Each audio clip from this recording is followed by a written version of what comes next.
You and welcome back to the channel. आज का हमारा वोकेबलरी वर्ड है मॉलिफाई।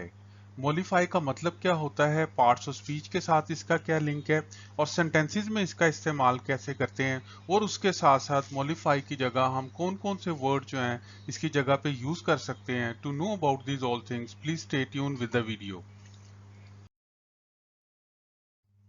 देखें, जो मॉलिफाई वर्ड है इसका मतलब ये है to make someone or something less angry or upset. यानी कि अगर कोई शख्स या कोई चीज बहुत ज्यादा गुस्से में है या उदास है, तो उसका गुस्सा या उदासी को कैसे कम किया जाए, उसको कम करने को हम कहते हैं मॉलिफाई।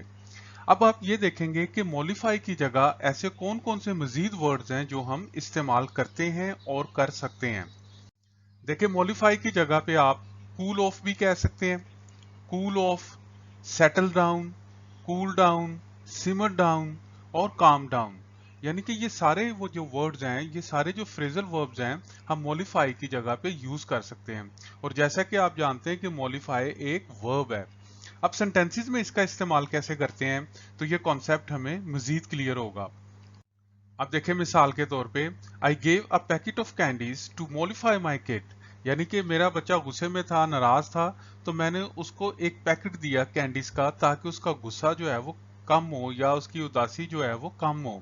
इसी तरह, I don't think so she is going to be mollify with this excuse. मेरा नहीं ख्याल है कि वो आपकी इस एक्सक्यूज के साथ उसका गुस्सा कम हो जाएगा। यानी कि अगर कोई शख्स गुस्से में है, तो अब आप उसको एक्सक्यूज देने लगे हैं कि यार इस वजह से ऐसा हुआ, तो आप इस सेंटेंस में ये कह रहे हैं कि आई डोंट थिंक सो, कि मेरा नहीं ख्याल, she is going to be mollify with this excuse, कि आपकी इस एक्सक्यूज की वजह से उसका गुस्सा ठंडा हो जाएगा। तो मेरा ख्याल है जो वर्ड मॉलिफाई है ये आपको क्लियर हो गया है। और साथ साथ आपने ये सीखा कि मॉलिफाई की जगह आप कूल ऑफ भी कह सकते हैं, कूल डाउन भी कह सकते हैं, सिमर डाउन भी कह सकते हैं, सेटल डाउन भी कह सकते हैं और काम डाउन भी कह सकते हैं। So thank you so much guys for watching the video. If you like the video, please hit the like button and don't forget to subscribe the channel. Inshallah, next video gonna come in here again with new word. Till then, take care of yourself. Allah Nigeban.